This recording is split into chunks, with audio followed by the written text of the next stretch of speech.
Hey guys, Xana here, and today I brought another deck profile. This is the newest deck I've been working on. Been catching a whole lot of traction recently. We're going to be looking at an Eevee EX, but more so, this is more of a Flareon Tera Box style deck. Now, if you like this deck profile, even if you don't like this deck profile, drop a sub. We're going to be throwing up a bunch of deck profiles. We've already posted several. Bam! There's a playlist over there. We're going to be throwing up some more. We normally open a bunch of Pokemon cards, but I've been requested by a couple buddies to do some profiles on my decks and kind of give some explanations on how they work. So we're going to do just that today. Now, as I mentioned, this is one of the more recent decks I've been working on.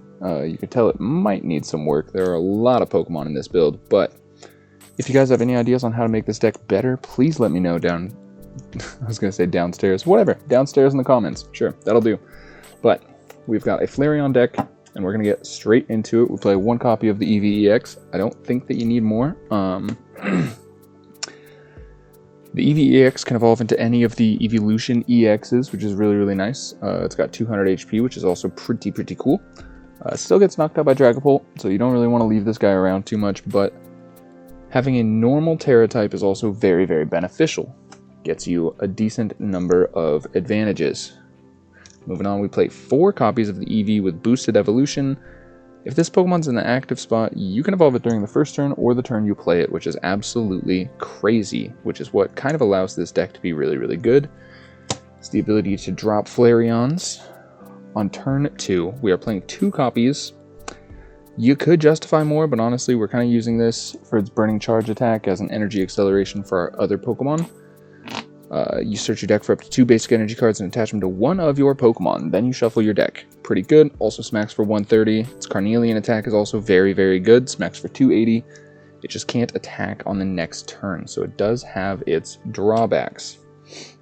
Now, we're also playing 2 copies of the Sylveon EX. Its Magical Charm attack is pretty good. Does 160, and then on the next turn you take 100 less damage, which is pretty cool. But its Angel Light attack, choose 2 of your opponent's bench Pokemon, shuffle them and all attached cards into your opponent's deck. So this is a really good way to drain your opponent's resources. If they're trying to build something up on the bench, you can just kind of look at them and say, nope. And we are also, to finish off the evolutions, I am playing 1 copy of the Jolteon. I actually think this is pretty decent. So for a lightning and a colorless, you do 60 damage plus 90 more damage for each of your energy cards you discard. You can discard up to 2 basic energy from your bench Pokemon, and it'll do 90 more damage for each. So swinging for 240 off of 2 energy, pretty decent in my opinion. It also has a free retreat cost, which does come up.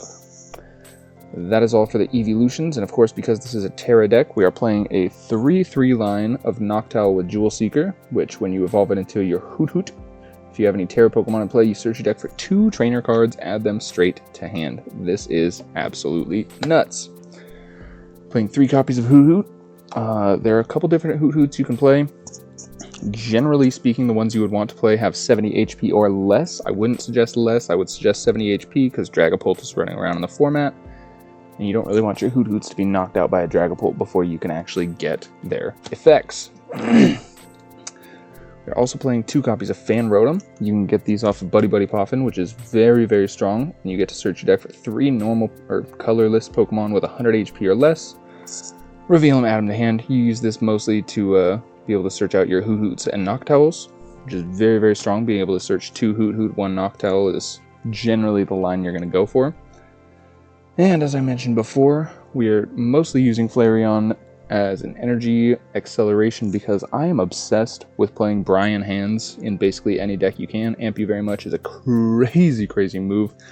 4 energy is a pretty steep requirement, but if you can get a Crispin, you can attach a lightning energy from your deck and then add any of your other energies to your hand. And then if you attack with a Flareon, your Iron Hands is geared up for next turn, so can be pretty strong.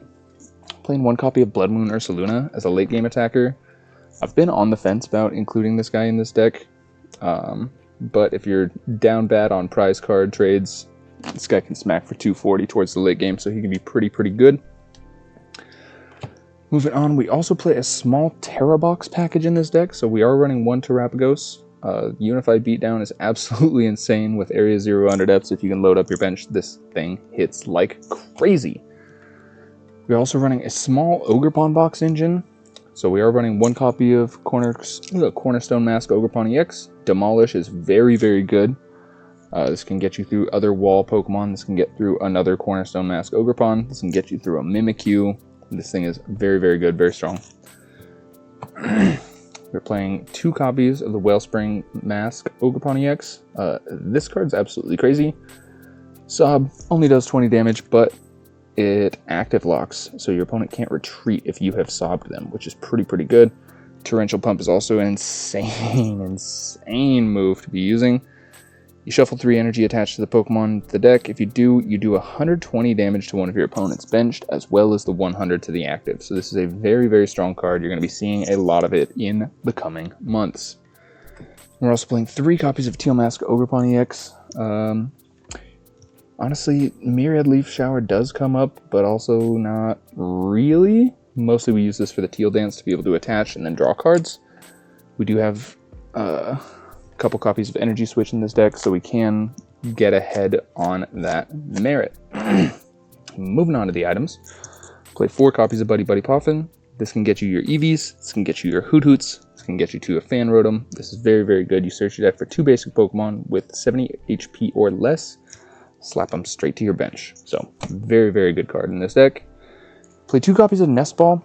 I find that if you're playing Buddy Buddy Poffin, you honestly don't generally need to play a thick line of Nest Ball as well. However, this is really nice because this can get your Iron Hands straight to the board, so that you can start putting on that pressure turn 1, turn 2, and just helps you out. Playing 2 copies of Ultra Ball as well. This can search your evolution Pokemon, which is pretty strong. This can get you into your Flareons. This can get you into any Pokemon you want, but generally speaking, you're going to be using Ultra Ball to search your evolutions. Play 2 copies of Energy Switch. I find this pretty strong in this deck. If you can get a Flareon attack off to throw 2 energy on one of your benched Pokemon, on the next turn you can just Energy Switch them onto that Pokemon. And kind of go from there. Got a Super Rod. I feel like Super Rod's just a generally good inclusion in most decks. We play 1 copy of Counter Catcher.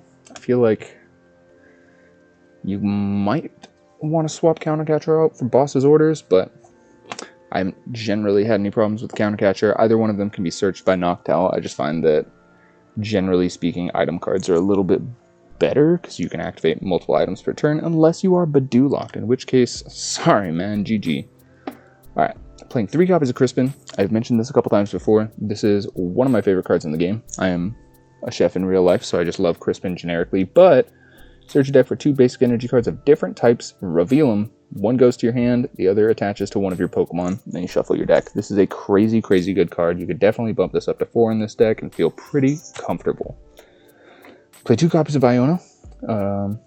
It's just good for hand disruption. Sometimes you'll have to fix clunky hands on turn 1. That can happen with any deck. You can tell because mulligans exist in this game, so it is what it is. This is also really strong late game to be able to disrupt your opponent's hand. We're also playing 1 copy of Colress's Tenacity. You search your deck for a Stadium and an energy, reveal them, put them into your hand, shuffle your deck.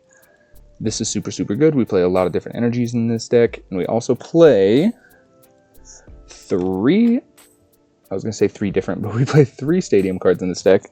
So we play 2 copies of Area 0 Underdepths. If you have a Tera Pokemon in play, your bench becomes 8, which is absolutely crazy.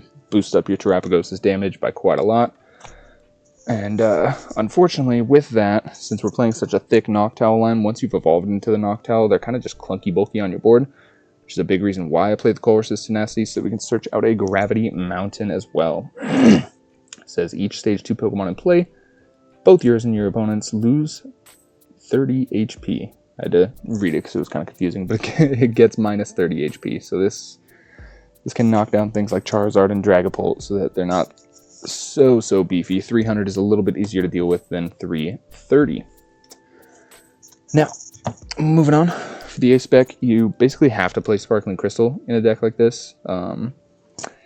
You could try for something else. I don't really know what else you would want to play in a Flareon style deck other than Sparkling Crystal. I suppose you could play the Unfair Stamp. It's a very good card.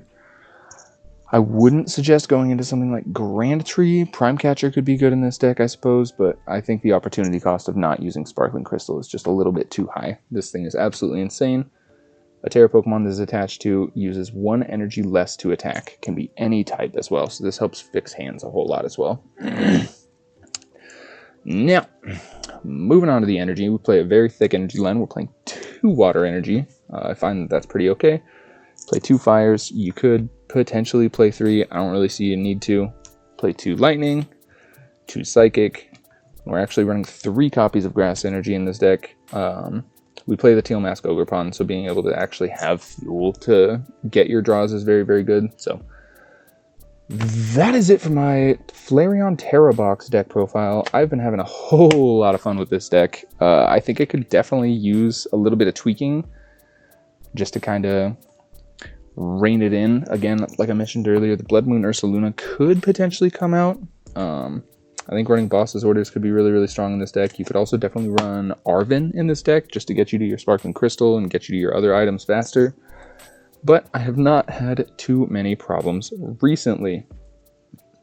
That being said, I also just built this deck very recently, so maybe I don't have enough experience to be able to justify whether or not it's a good deck. But I can tell you it's really fun, and I can tell you that a lot of people have been having success with it, which in theory should tell you that, like, at the very least, it's a decent deck. However, if you guys got any ideas for it, let me know downstairs in the comments. If you guys liked what you saw, drop a like, drop a sub. I am Santa. You guys have been awesome, and I will see you tomorrow for more Pokemon. Thanks, guys.